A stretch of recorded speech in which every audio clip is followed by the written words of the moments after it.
Hello, I'm CBS North Carolina Chief Meteorologist Wes Hohenstein, and for many of us, Monday, August 21st will be the first time we have ever seen an eclipse, but that is not the case for my next guest. Dr. Pat Rife is a professor at Rice University and the founding director of the Rice Space Institute. Dr. Rife has seen more than a dozen eclipses in her lifetime, and no doubt she is ready for this one. Dr. Rife, thanks for joining us. Can you tell us where you're headed later this week and what your plans are?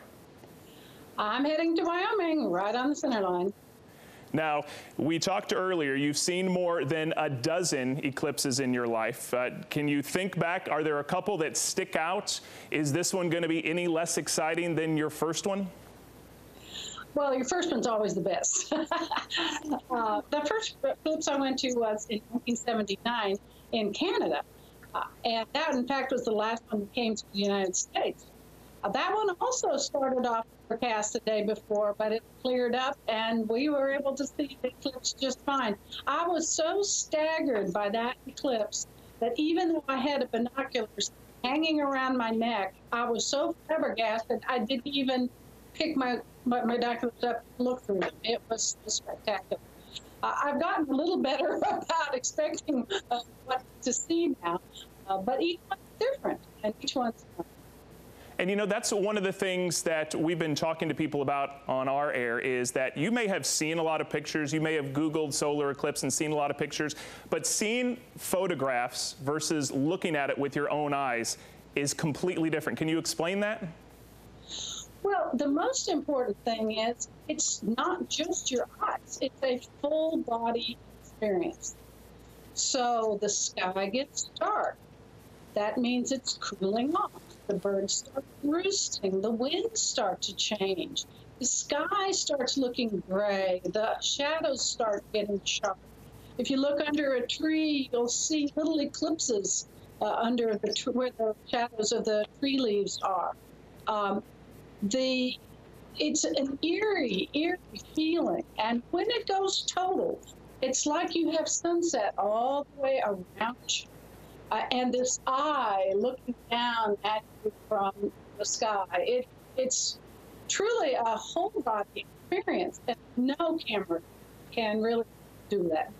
Now, of course, the weather forecast is going to be very important. In your experience in eclipses, have you ever been burned by weather? And, you know, just because is it cloudy, does that mean the eclipse is ruined for us? I have been to 14, this will be my 14th total. And sure enough, I have been clouded out twice. In Shanghai, it was pouring down rain. And then another cross Atlantic trip I went to, there were clouds, which interestingly broke up right after Totality. So, yes, I've been burned by that. Okay. But there are some things to notice. Even if it's cloudy, things will happen. You will still be able to see the sky getting dark. You'll still be able to hear birds start to roost. You'll still be able to feel the temperature changes. So there are still experiences you can have, even if it's overcast, you are. Here in central North Carolina, we're expecting 93% coverage. Up in our mountains, that's where totality will happen. Can you talk about what both spots can expect when it happens on the 21st? About 90% totality, you really start to see it get dark. So you will be able to really nicely see those crescent suns if you do a pinhole projection. You'll feel those animals roosting and the temperatures falling. But if you don't go to the place of totality, you will miss the really most spectacular part of the eclipse, and that is where the moon completely covers the sun and allows you to experience the corona, which is the ghostly atmosphere of the sun. We can't see the corona here on Earth because our atmosphere scatters sunlight, and it's just not bright enough. The corona is about the brightness of the full moon. So we can't see it in daytime here unless the moon blocks out the sun and allows us to see the corona. So the corona is something you won't see if you don't go to totality. You won't see the prominences, you won't see the diamond ring, you won't see Bell's beads, you won't see chromosphere, and you won't get that eye of God in the sky that is so dramatic. What makes us eclipse chasers go back again and again. Right. Well, Dr. Reif, not many other people on the planet know more about space than you, nor have seen more eclipses, but most of us aren't in that boat. What would you tell the novice, first-time eclipse viewer about, do I have 14 cameras ready? Do I just get my glasses? What would you tell the first-time eclipse viewer?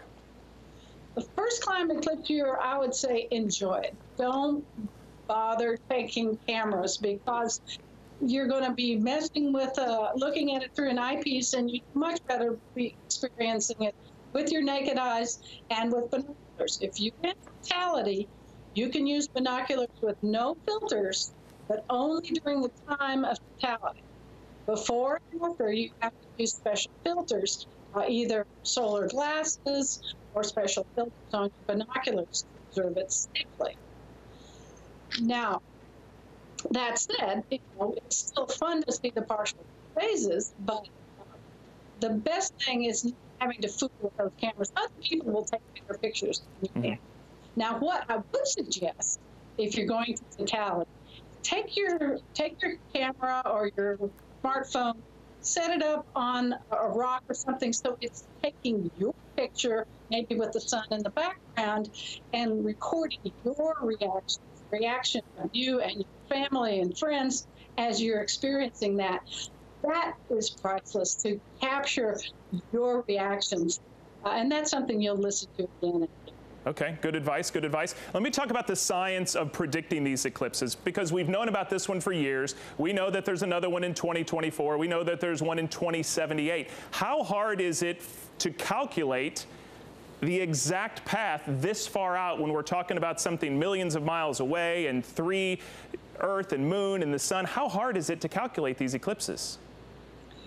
Well, I have a friend who's just retired from NASA, Fred Aspenak, who's been doing this for decades. I have a book of his saying the 50-year canon of solar eclipses. And he, you can predict them decades, centuries away, because all you need to know is the exact orbits of the Sun and Moon and Earth, and you can predict exactly where that eclipse will happen and when. Now, there are a lot of variables in it. The Moon's orbit is slightly variable. So when it's a little too far away, you might just get an annular eclipse because it's not quite big enough to cover the whole Sun. When it's close to it, you get a total eclipse because it covers the entire Sun. The Moon is also slowly drifting away from Earth. Those also have to be taken into account. We believe in Newton's laws, so we can pretty much predict what the Moon and Earth's orbit will be centuries in advance. I think it's fascinating. I think we all take that for granted, how complicated the calculations are. Now, we know you're headed to Wyoming for this eclipse. Do you also have your plans set for the next total eclipse visible somewhere on our planet? I'm planning to go to South America in 2020, so that's my next one that I'll be going to. Okay, well, before we let you go, anything else you would like to tell our viewers, many who are going to be first-time eclipse viewers? Enjoy it. It's one of nature's most exciting things. The sun, we are used to seeing it as just a yellow ball in the sky, but now we'll be able to see it with its magnetic fields. The magnetic fields on the sun wrap the electrons on the sun. So we'll see these prominences and the